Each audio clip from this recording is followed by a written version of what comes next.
I'm here in my office. This is social quarantine improv, everybody. Social distancing improv. Oh boy, can't wait to sell some staplers today. Welcome to Staples. Hey, Donnie, it's Yes, that's my name. I'm yeah, Donnie. yeah, it's me, Gandalf, your boss. Uh, hey, do you have all of the files stapled together? Yeah, I do. I got him right here. Oh no, I tripped over the water cooler. Oh Gandalf, no. save me. Fly, you fool. Get up in the air. Get up Gandalf, in the air. Don't get in the water. This is bad. Don't do it. Gandalf, Don't do it. help. Oh, you shall not pass through the water.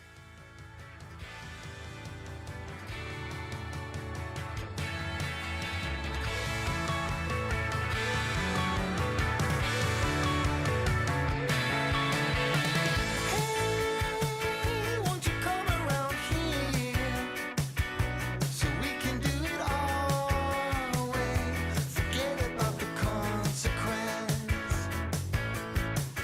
Hey, won't you come around here? A ticket on the fast train. Don't care about the consequence. Wow. Wow. Well done. Great job. Welcome to the Lonely Fanboys, the podcast where we catch you up on what we care about. I'm Joe. I'm Seth.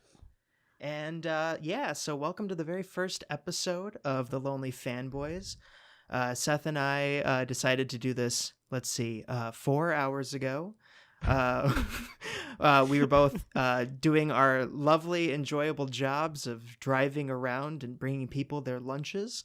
And Shout out to Postmates. And I'm actually not supposed to talk. I'm not. I signed a thing that said I can't talk about. You signed an NDA for your delivery job? They say you're not supposed to talk about it in social media. Why? I don't know. They just don't want bad publicity or something. Do you actually work for the CIA? I mean, I don't. I guess you couldn't tell me. I couldn't.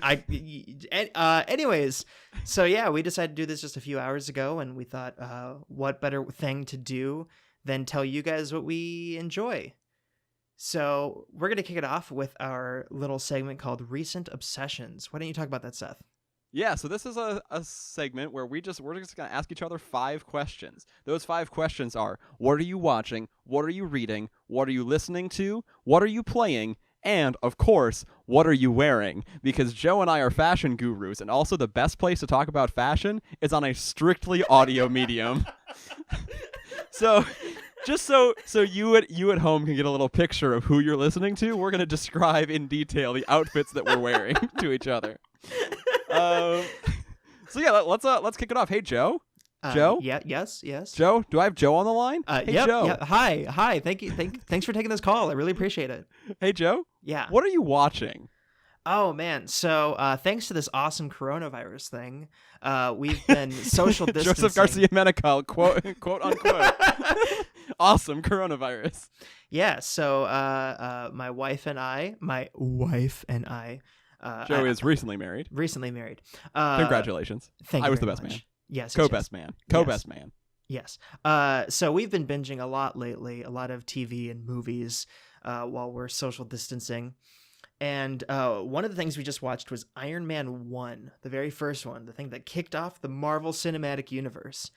And I gotta say, the Marvel movies get a lot of crap for being too. What did Scorsese call them? Just roller coaster rides, whatever. But honestly, not cinema. But honestly, the first one is so good. Iron Man 1 is a super good movie. It's fantastic. That's the movie that got me to go back and watch the rest of the Captain Americas and actually try to keep up with the franchise, because I was like, these characters are actually super interesting to me. Yeah. And the story that Marvel is trying to tell about the American psyche and the experience of being a person in the 21st century is actually really engaging. Yeah, it was great. So Seth, what are you watching? Okay, so I've been watching a series of YouTube videos by a YouTuber whose name I think is Vatividya. It's VAATIVIDYA. And this person does a like whole YouTube series on like the Souls games. So, like Dark Souls and Bloodborne. I've been specifically watching all of the Bloodborne lore videos because I am, as Joe knows, terrible at difficult video games. So I love Bloodborne, and also I've never been able to get past like Cathedral Ward, which, if you know the game, is like the second area in the game. I can't beat it, but I love the game and I love the world, and so I've been watching these videos to just like immerse myself in the lore, and so I can like figure it out without actually having to get good at the video game. But Vatividya is super engaging. Oh, go ahead. No, sorry, I was just gonna say, but also like none of the From Software games like really tell you the story. It's a lot of just like you figuring it out as you like take little context clues from little pieces of the game.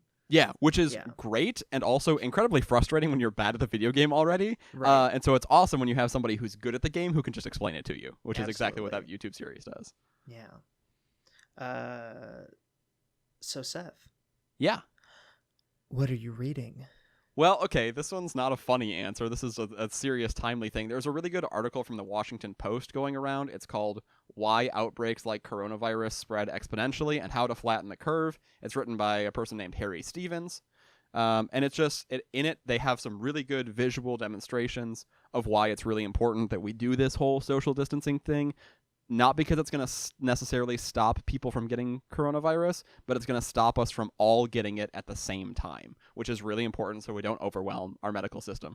Sorry, it's not a super fun answer, but I thought it was really important to talk about it. No, yeah, I mean, you showed this to me just like 10, 20 minutes ago, and it was really cool looking at all of the little simulations that they have. It's a great visual representation of why this is so important. And then I guess you can read some stuff, and that helps a little bit too.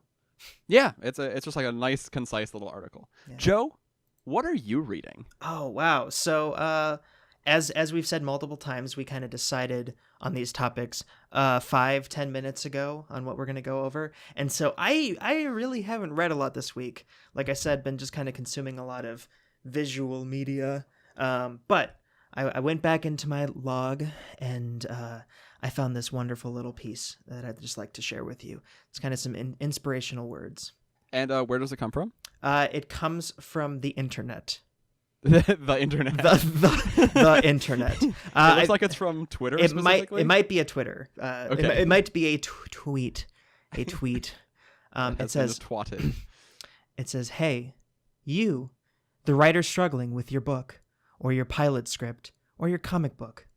Just remember, you have tools to save you whenever the story seems to offer you no way out. Tools used by all great writers. Tools like having a character say, 'Somehow, Palpatine returned.'" God damn it. It was so wholesome and beautiful. And then it turned right into a meme. Yep.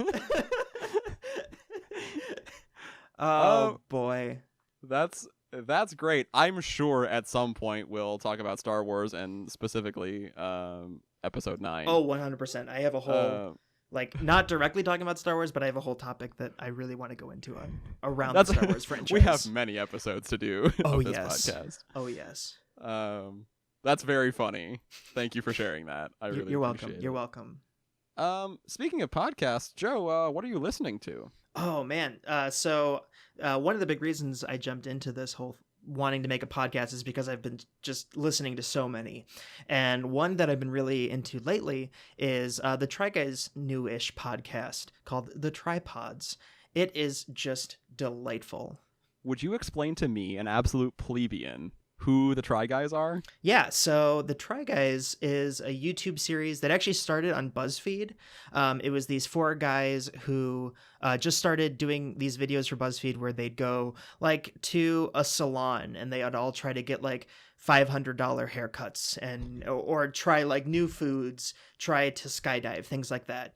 And so why are we doing a podcast? Why are we not doing that? Because they've already done it and they're kind of geniuses and I hate them a little bit. Damn it.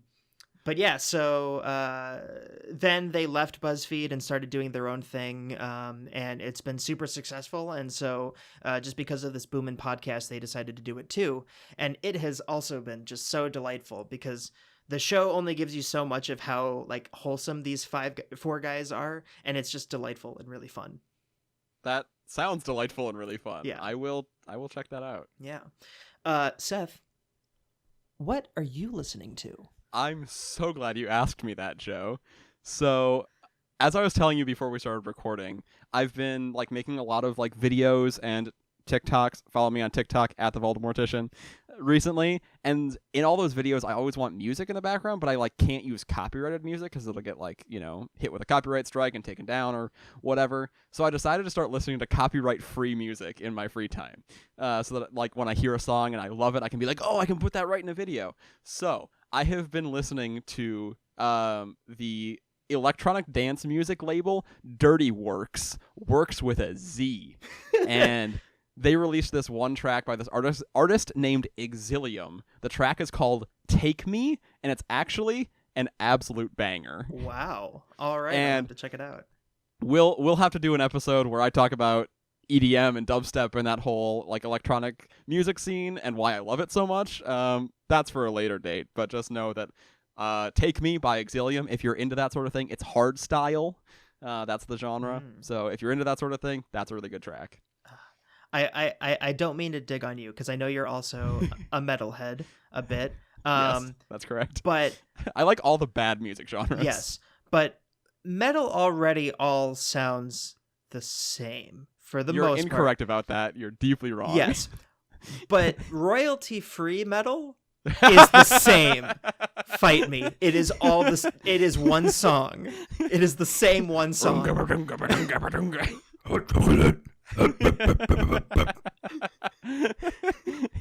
Yeah. Oh, that was not a good idea. Are you coughing? Yeah. And I've ruined my voice. No more podcasts. Well, that's been a great episode, everyone. Wow. Thank you for listening. 10 minutes in. Let's go. Yeah. So, Seth. Yeah. What are you playing? Well, I recently got this wonderful little machine called the Nintendo Switch. I don't know if you've heard of it, Joe. I feel like we might be talking about it later in the episode. We just might. But on this crazy little machine, my little box from the future, I've been playing this game called Pokemon Sword. Pokemon? Yeah, Pokemon? they're like these little creatures you get to take and run around with. You know what they are. I'm sure most people know what Pokemon is at this point. But it's describe it to me. It's you get these little pocket monsters and they fight. It's like not like a dog fighting thing though. They It's like animal wanna abuse. they wanna fight for you. It's how they show their love for you.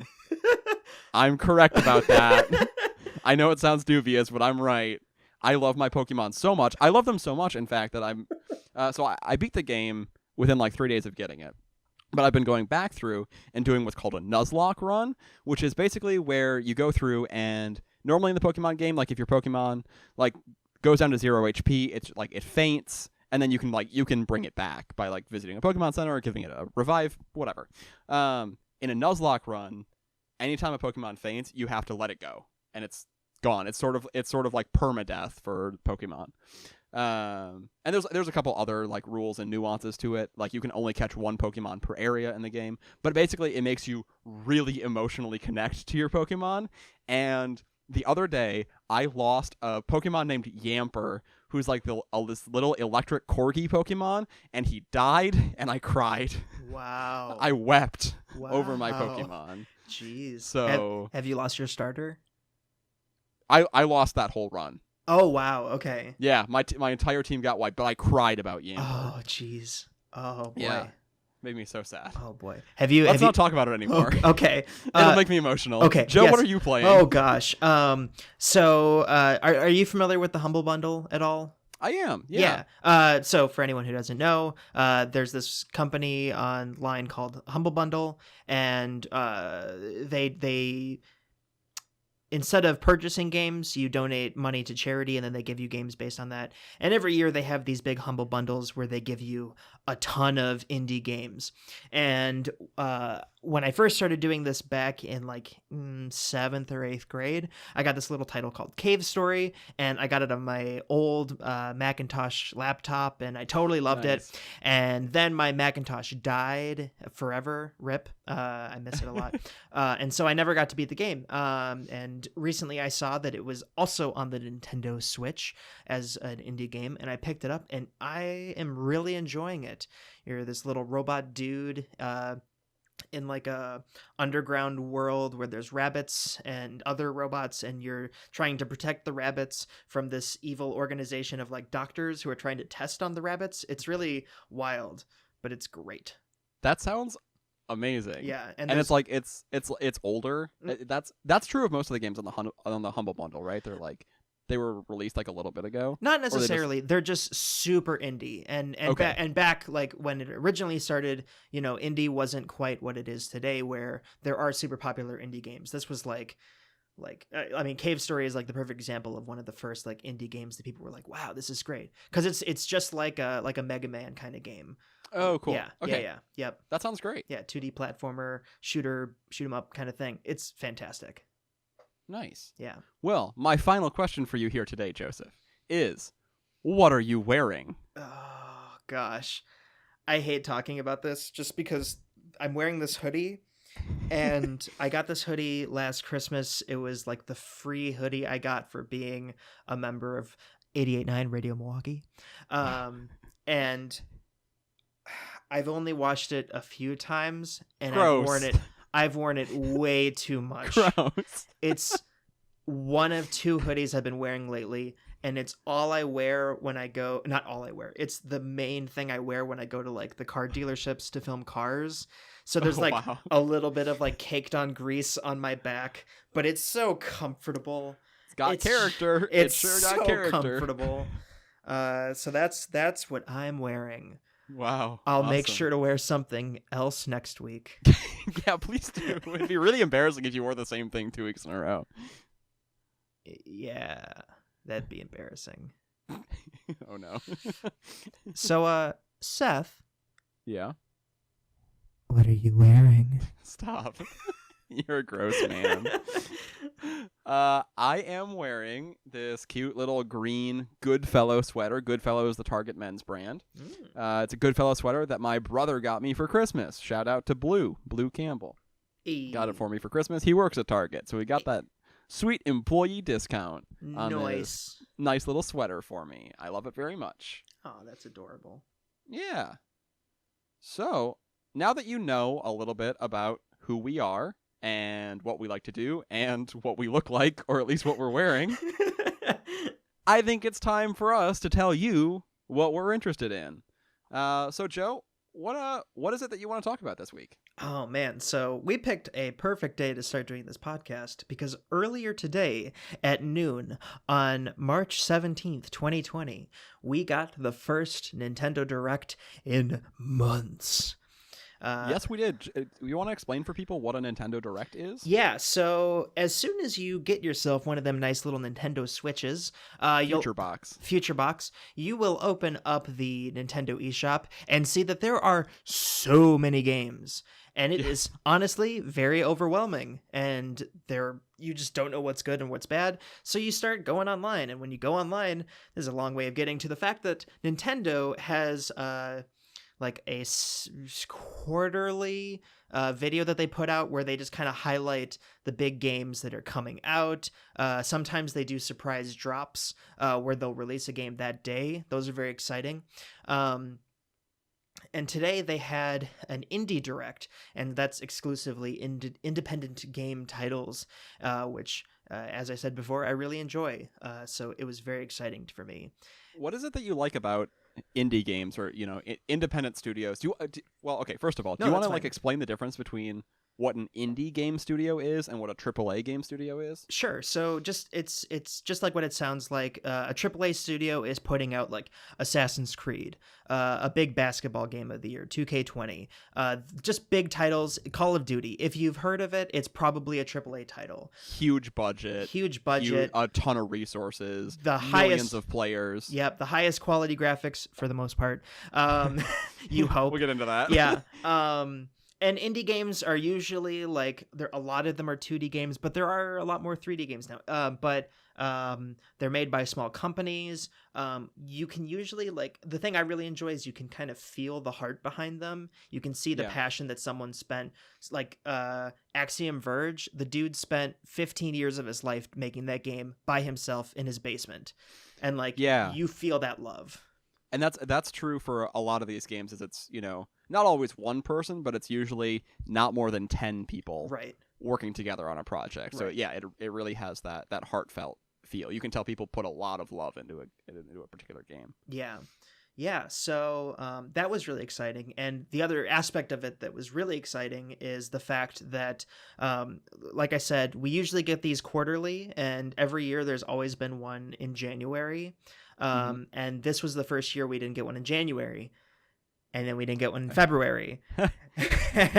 and so it's just been a real dry spell. And so we're nearing halfway through the year, and a quarter of the way of the year, and we just haven't heard anything new about games that are coming out.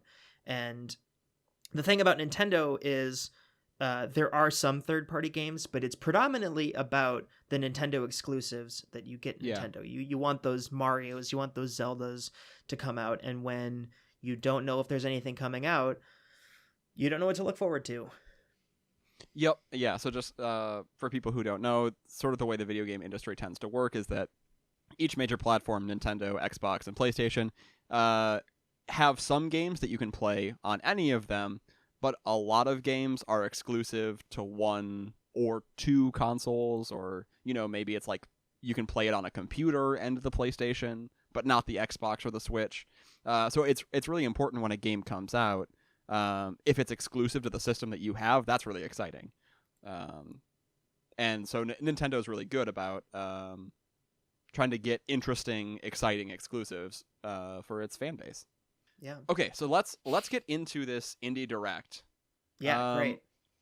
Why don't you just give me some highlights from it? Yeah. What caught you about the Nintendo's announcements this afternoon? Okay, so absolutely the very first thing they announced, this Blue Fire. It looks like a platformer Dark Souls kind of thing. You're like this little skeleton dude jumping from platform to platform, and it looks like you use like sword attacks to your advantage to gain momentum and get further distances with your jumps. And it looks like there's some like boss rush elements to it where you're fighting these big bosses. Totally my cup of tea. I love it. Like as soon as the trailer started, I was geeking out because this looked fantastic. Yeah, and to me it looked really pretty. It's got this like sort of cartoony art style. One of my biggest things for a game is that I want in a game, I want the playable character to match the background elements. Because that for me helps me like get into the game and sort of just feel immersed in it. Sometimes games will have like a player character who's either like far more well defined than the background or like sort of underdefined to the background, and it sort of takes me out of the game. But this looks like they've matched their art styles really well, and everything's really colorful and interesting, and it looks like it'd be super pretty to like look at, especially on like the small screen of the Switch. Yeah, and I completely agree. And that's kind of what's exciting about new indie games is it doesn't necessarily mean there's going to be a drop in quality. You're still getting these indie games that are just gorgeous, and that's really exciting. Yeah. That's amazing. Okay, so what else captured your attention? Definitely this game, I Am Dead. I Am Dead. I know. Yeah. I know that stood out to you as well. But it looks they were pretty vague with the trailer. But from what you get, obviously you're dead. And I think from what I understood, you're a ghost, and you are traveling around your little town trying to uncover some sort of mystery and save your town.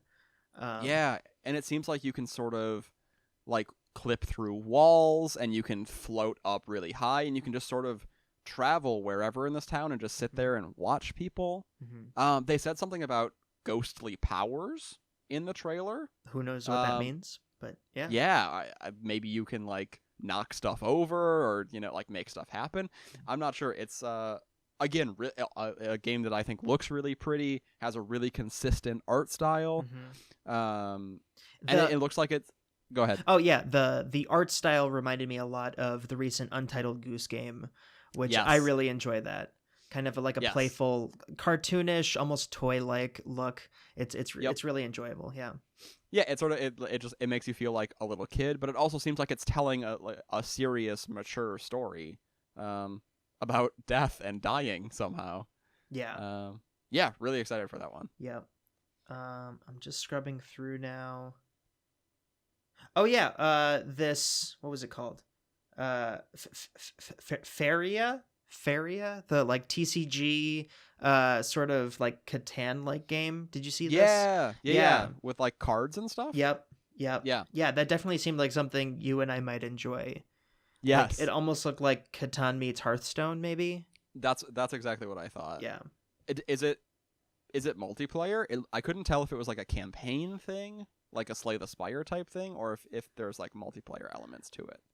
It could be both. I'm not sure. I know that they said like there's going to be a like a founders edition to Okay. pre-order, so that usually means it'll be free to play, and Okay. most free to play games don't have a campaign.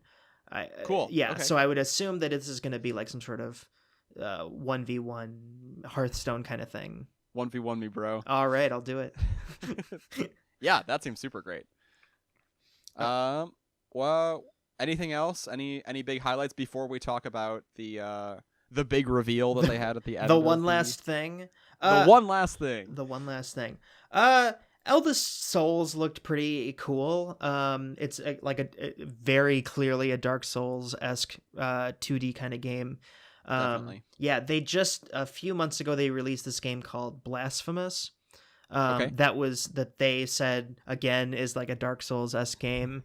And that one I was starting to enjoy the gameplay of it. I appreciated that, but the art style was so off-putting to me for some reason that it turned me off, and I just didn't really have an interest in keep continuing. What bothered you about it? Oof, that's tough. I don't really know. Gosh, I can't really say. I'm sorry. It just it didn't look very good to me. Oh, it just like it like looked like low quality. No, not even that. Okay. It's like sometimes I read comic books in my free time, and sometimes even though a story is really great, I just can't quite get invested because the art style isn't for my taste. Okay. Yeah, like the Batman The Long Halloween. I know that's a comic that I should like, and the story is fantastic, but the art style is just doesn't click with me, and so I just can't. I'm not committed to like continuing the story. Okay. Yeah. I mean, that Yeah. makes sense to me. Yeah. Yep. Yeah. Okay. And- One more question before we talk about the big Yeah. reveal at the end. Was there anything you were expecting from this thing that that wasn't there? Yeah, there were two big ones that I was hoping for. There's one that I was actually kind of expecting that I was surprised for you that I was surprised wasn't in there, and that was the sequel to Hollow Knight. I was really expecting that to be in there because I love Hollow Knight. Yeah, that's been on. They put the initial like announcement trailer out like almost a year ago, I think, and we just haven't heard anything. And that was like a full gameplay trailer, so I feel like it should have come out. Huh. Yeah, it's been weird. On my end, there were two games that I was really hoping for, and I knew we probably weren't going to see them. One of which because it just came out for its independent console. But the first one I really wanted was the DLC for Cuphead. Because Talk about Cuphead a little bit. Yeah. What is Cuphead? So Cuphead is a Mega Man style run and gun shooter game where you play. And what do you mean by Mega Man style? Ooh, We've said that a couple times. Yeah. And we haven't explained it. Yeah, so Mega Man was an original game for the Nintendo NES, where you're running from one end of the screen to the other, shooting up guys with your little blaster gun, killing them, and trying to get to the end with that. And so this is the same thing. You're a little cup of milk, I think. It always looks like it's milk. And you're running through the levels trying to get to the end and shooting them up. And then there are some levels that are just independent where you're just fighting these impossible bosses. And all the bosses have 3 forms, so you have to kill all 3 of them to move on, and it is just merciless. But it's really fun. Yeah, and what's the thing that kind of talking about art style that I really loved is it was all hand-drawn animation in the style of 1920s cartoons. And just if you watch some of the behind the scenes of them making these animations, it's stunning. Yeah. It's stunning how they did it. If you know anything about video games and how many animations you have to have in a video game, Yep. and the fact that they hand drew all of these animations, that's an incredible amount of time that they spent on this game. Yep. And it pays off. The game looks like no other game. Absolutely. Like there's no comparison for this art style because nobody else has done this. Yeah. I've known like animation professors. I knew a few back at my college that didn't play a video game once in their life. They absolutely despised video games, but they were obsessed with Cuphead just because they wanted to see like the other character designs in the game and stuff like that because it was so beautiful. Yeah. It's incredible. Yeah. But so now for the bummer. They announced that they'd be releasing some DLC for the game, like a whole other story called The Delicious something. I can't think of it right now, but it also looked great. They said it was coming and we haven't heard anything yet. So I was hoping that was going to be in here. No such luck. DLC is downloadable content, just in case anybody doesn't know. Thank you. And then the big one is Ori and the Will of the Wisp. Yeah. So both Cuphead and Ori are Xbox exclusives. They were developed by Microsoft, and they both of them got released on Nintendo Switch recently because Microsoft and Nintendo have been working together, and it's very exciting for people like me who don't play Xbox games but like Xbox games. And so they released Ori and the Blind Forest just a few months ago, and it was fantastic. It was my first time playing the game, and you play... Oof, we're going to go into a bunch of lingo today. It is called a... It's called a Metroidvania. Okay. And so we're going to have to break down that a bit. So Metroid and Castlevania were 2 games developed for the Nintendo NES, just like Mega Man. And Metroid is a game where you're exploring a planet looking for these little aliens called the Metroid, and you're trying to defeat the Mother Brain. And the big thing about that was you're running around this seemingly endless map of a game, and back then they didn't give you a map. You almost had to like draw it out yourself. Some kids drew these really intricate maps of the games to figure out where you're supposed to go in the game. Castlevania is another game where you're running through and fighting against monsters. And again, as the games progressed, the maps got more and more involved. When I say the map, I mean the overall outlook or the overlay of the game, the different rooms that you're traveling to, not like a literal map. And so these 2 games started to blend a little bit in terms of these intricate maps that you would travel about. And so people started calling this style of game a Metroidvania. And correct me if I'm wrong. Yes. But another defining feature of the genre is that as you're going around the map, you're looking for specific little items or objects. right? Yep. Thank you. Yeah. That, like, So that power you up or yep. whatever. So you might run all the way to one side of a map, and you'll reach a wall, and there's only one little hole at the top of the wall, and so you'll be like, how the heck do I get up there? You'll go somewhere else on the map, and you'll find the wall climber ability, and now you can go Yeah. back to that wall and climb up the wall and go through the hole. Yep. And so it's very exciting. You travel around the maps, you look for these power ups, and then you get to go back to these little areas that you found before and explore them. So Ori is one of these games. It's one of these games, and it is just gorgeous. I keep saying that about video games. I love a lot of different art styles, but this one, it's very painterly.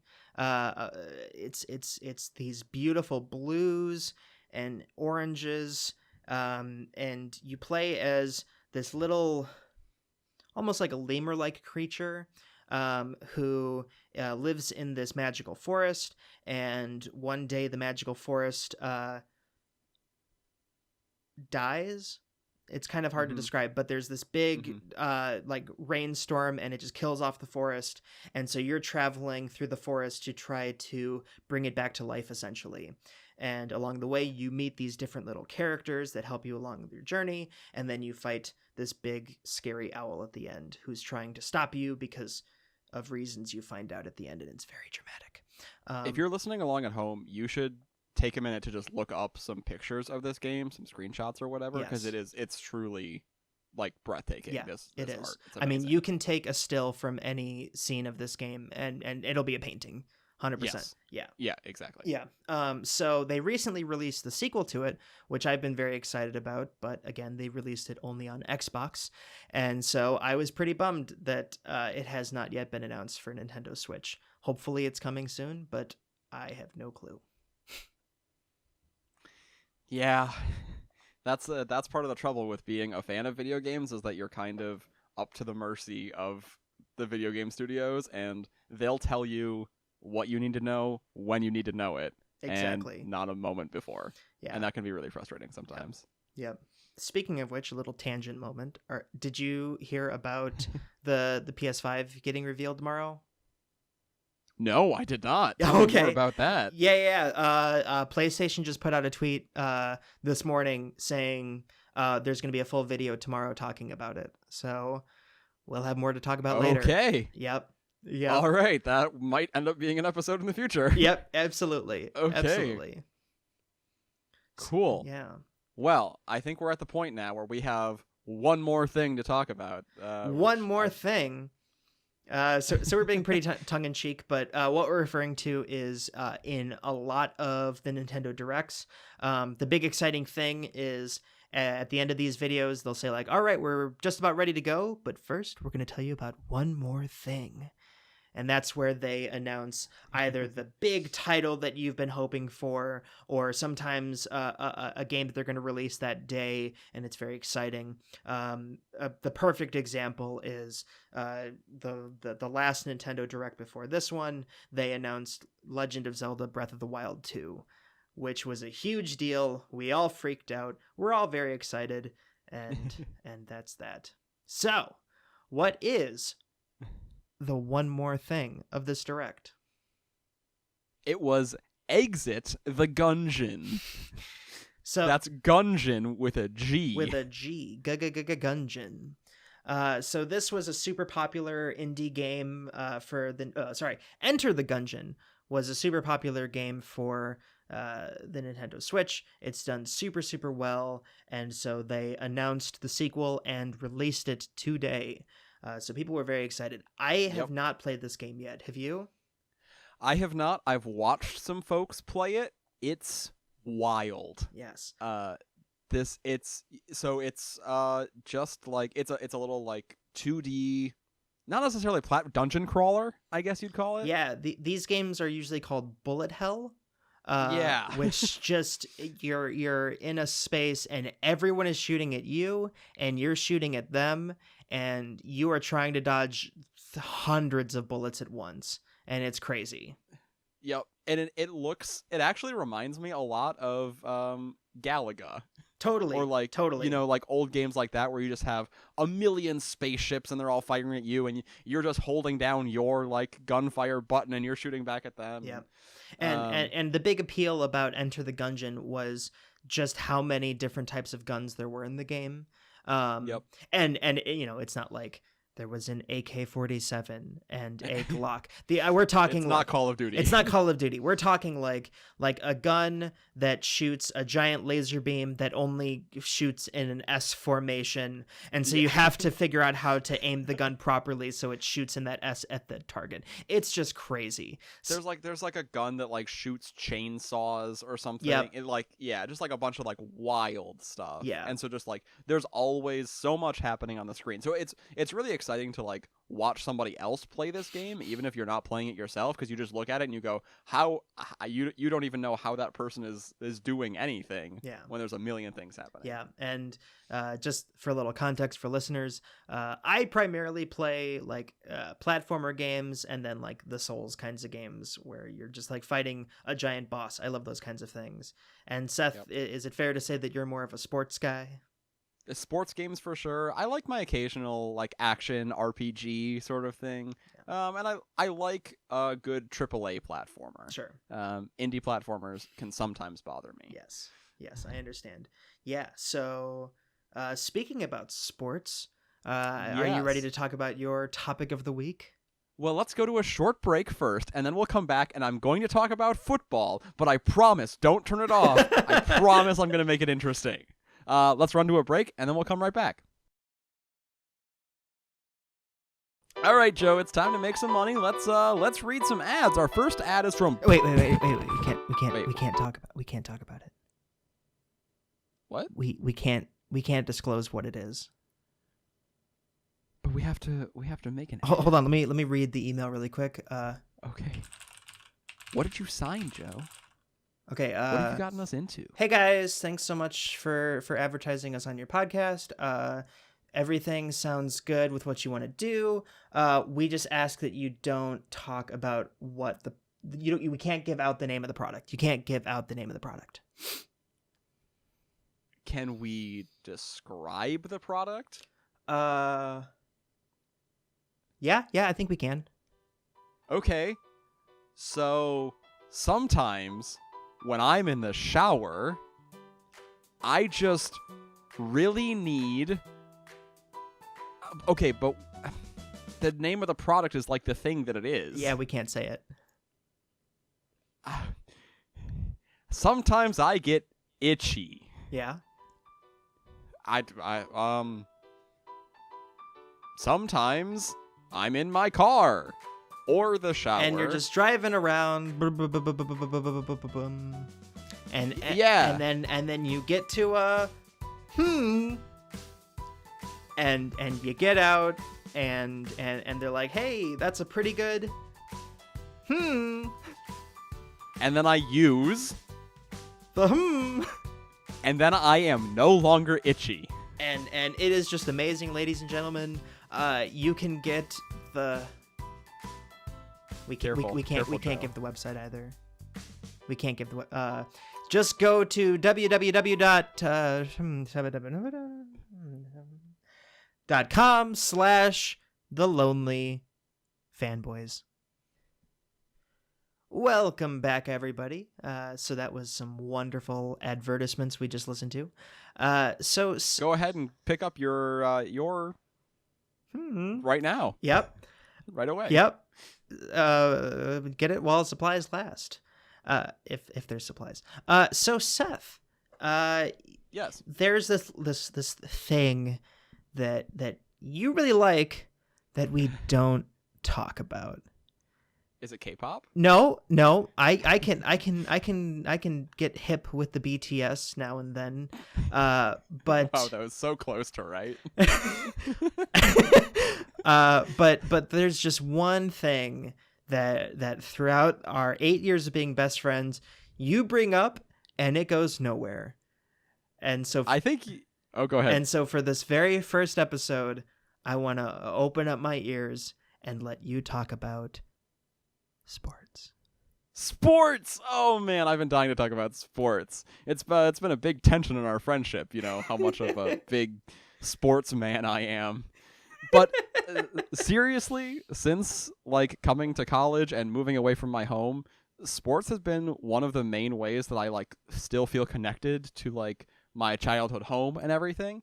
And I've developed this like very philosophical appreciation for American sports and specifically football. I promise I'm not going to be talking about stats or touchdowns or yards or whatever. I want to talk about what football represents to me and to America and why football has become America's game.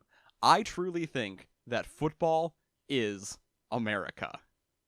All You might right. be asking yourself what that means, Joe. Seth, Yeah. what that means? Well, I'll tell you what that means. So, let's go back a little bit, and I'm just going to talk briefly about the history of football. Football was started in this country in the 1800s. It's over 100 years old. But back then, it was sort of this like combination of rugby and soccer. There was a lot more actual like kicking of the football, which Interesting. doesn't happen very much anymore, and you use your feet, hence the name. But it's a really like brutal and violent sport. Nobody wore helmets. Nobody wore pads. It was just like 11 guys just like running at each other and hitting each other as hard as possible, and trying to get the ball into one place or another. Games usually ended in ties, and they were usually 6-6 or 3-3, because everybody was hitting each other so hard, and there were no safety rules. And so it really developed as this place for American men, young American men, to like take out their aggression in a safe way, or a safer way than say like boxing or wrestling, where like guys are just like beating the crap out of each other. Football is sort of like organized violence, and that's always what it's been, and that's always sort of the place that it's held in our culture. You get to the 1960s, that's when football really starts to become big. It's when the NFL and the AFL merge together, and you start to have the Super Bowl. And the Super Bowl, has become basically a national holiday in America. It really is. Yeah, everybody watches the Super Bowl, sometimes just for the commercials. But for the week leading up to the Super Bowl, all you hear about on like national news stations that normally don't cover sports, all you hear about is the Super Bowl, which like that doesn't happen for the World Series, that doesn't happen for the Stanley Cup. Like any of these other long storied sports have not reached this like pinnacle of American society that football has. Right. And I think there's a reason for that. I think it's because as Americans, and especially as American men, we can really see ourselves in football. And I think society as a whole sees football as a representation of like our collective psyche. So when I'm talking about football being like organized violence, I think that actually is a really good metaphor for kind of the way America works. So you have, a bunch of different states in America, right?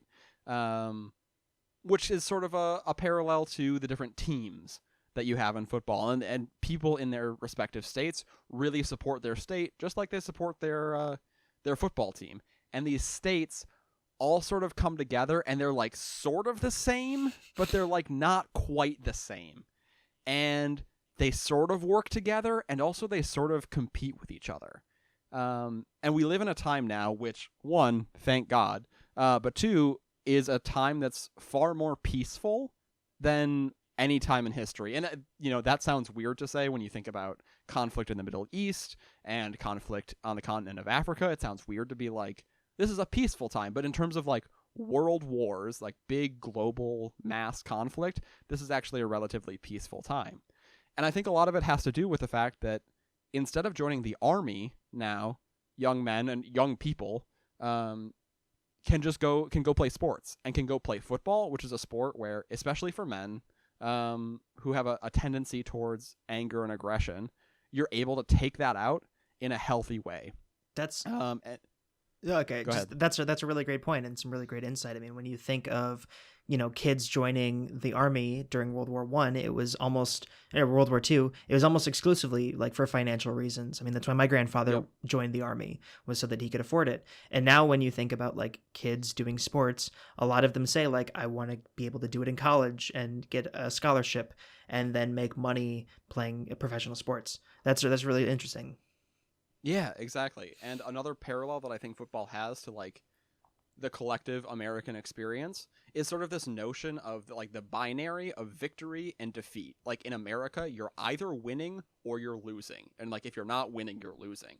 And there's no nuance. Football provides that really well. Almost never now, with the way the rules are set up in football, you almost never have a tie. One team wins, one team loses. One team every year wins the Super Bowl. One team every year has the worst record in the league.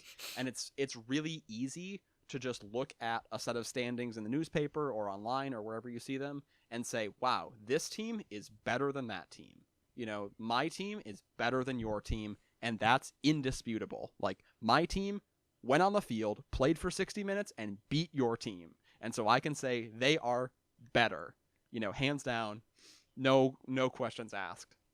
And that's a thing where in American society, we really love winning and losing and those binary constructs. And as time has gone on and our economic system has gotten infinitely more complicated, it's become a lot harder for us to find metrics to measure ourselves against other people.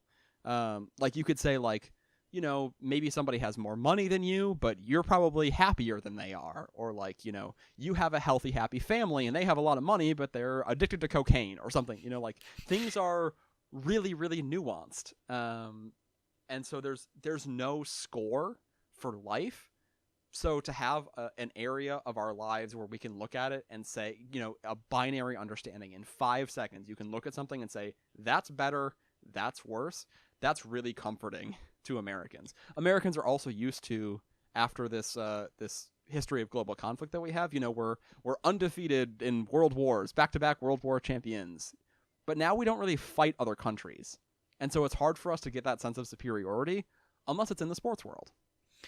So that's really interesting. So why do you think it's the American sport is football versus the stereotype that it's baseball? So I think baseball is a great game because it's a strategy game. And so and again, baseball provides you with a perfect way to say this team is better, this team is worse. But baseball was super popular during the World Wars as like an escape from violence. I think in general, the American public or the American like sports watching public actually wants more violence in its sports because the world at large is more online, more nebulous. There's not just like one enemy that you can say, we're going to fight this guy. Like I think the last person we had like that was Bin Laden. It's like maybe Putin now, but our president might be friends with Putin, and so like Putin's maybe not even an enemy anymore. There's no bad guy. Yeah. But when you go into the world of sports, the whole other team is the bad guy. Baseball's a gentleman's game. Baseball is very respectful, and everybody sort of respects each other. And players will often, play for multiple teams throughout their career. So there's no way in baseball for you to go out and just be an absolute savage. But in football, you can go in and you can just you can take a guy down. You just take him right to the ground and you knock all his pads off. You rip his helmet off, and it's allowed and encouraged.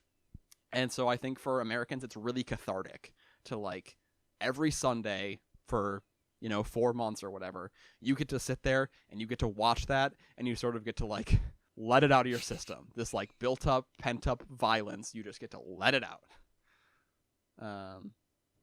So you say that baseball, it was kind of it was popularized World War II. There was already this kind of chaos, this clear bad guy kind of thing that you were talking about. So then why not now that we do crave that aggression, why not like UFC or wrestling, which is UFC especially just is so violent? Yeah. So the thing with UFC is I think UFC was on this trajectory to sort of become very popular, but UFC now is behind a paywall. Basically every UFC event is pay-per-view, whereas your local cable channel, which you can still usually get for free by buying some sort of, or like you buy some sort of box and set up some antennas or whatever, and you can get like, 15 channels or whatever in your local area. And every Sunday, that like those local channels, 1 to 2 to 3 of them will be showing a football game. And so football is, and that's not even true for baseball or hockey or basketball. Well, basketball on Wednesdays, I think sometimes, and like on Christmas. But football, it's every Sunday for the entire fall and into the winter. And so anyone can watch football. And it's in that way that football sort of mimics this concept of the American dream of like, it's accessible to anyone, but only a few can be good enough to achieve it. And so you get to participate in this culture of greatness, this culture of winning and winning and winning and winning being better than losing, and this team is better than that team. You get to participate in that if you're anyone. It's open to anyone. But to be really great at it is open to very few. And I think that's a very American thing. Mm-hmm. Do you think football will remain this icon of America as time goes on? I think it will for at least the near future, but it's not invulnerable. There are a lot of problems in football that also are problems in America. Football just went through a whole big, long union negotiation process. So all the players are in a union. And then there's a group of owners, the people who own the football teams, who are also in sort of their own organization.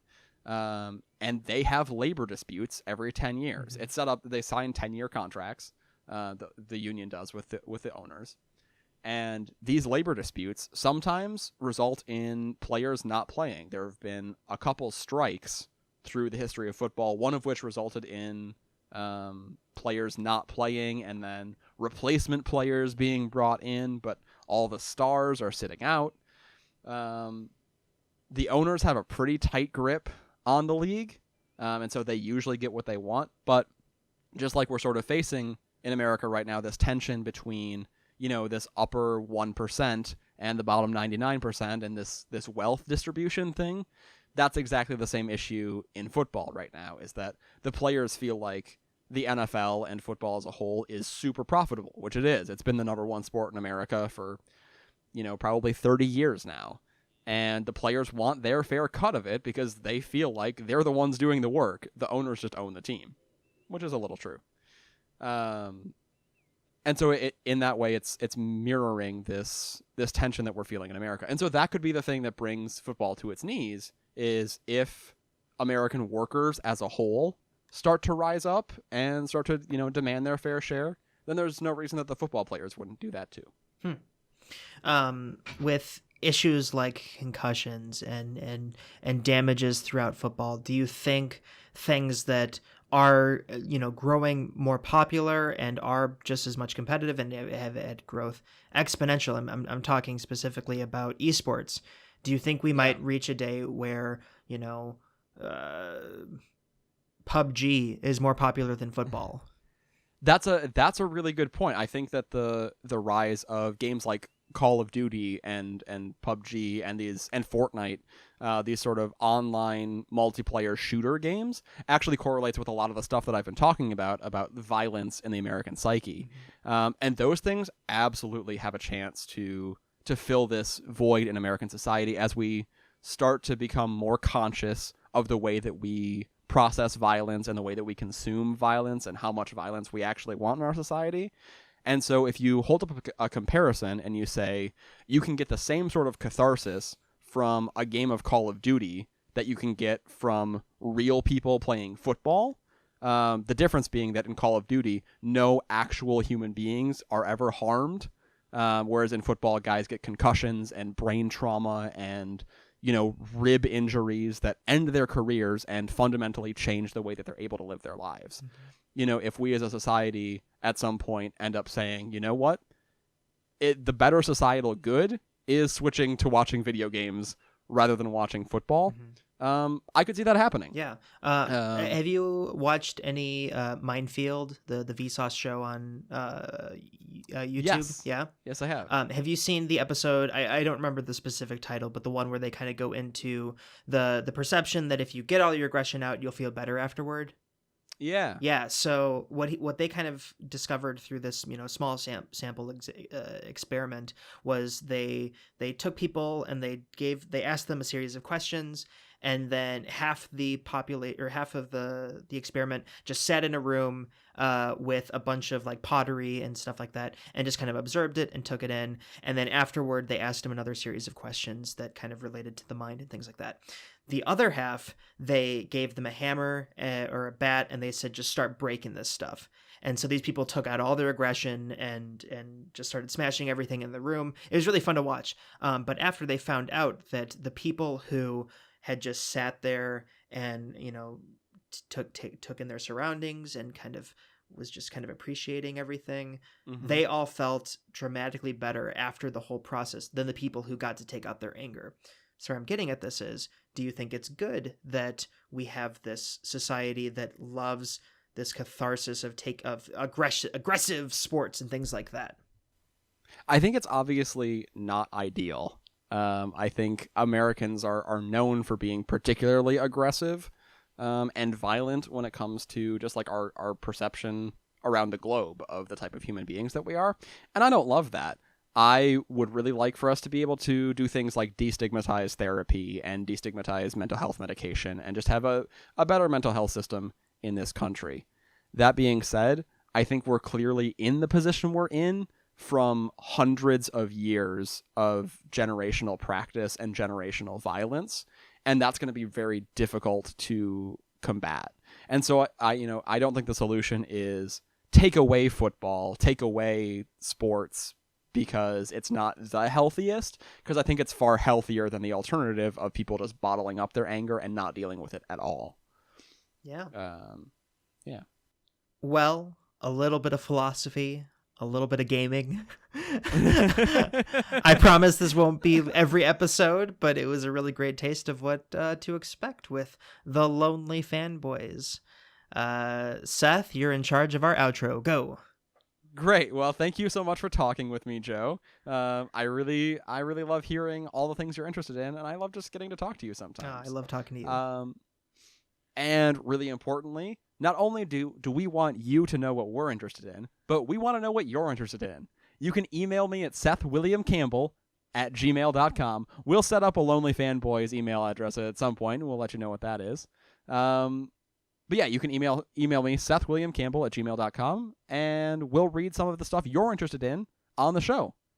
Until next time, I'm Seth. And I'm Joe. And we are Your the Lonely Fanboys. Nailed it. First try. Bye, everyone. Go to the outro.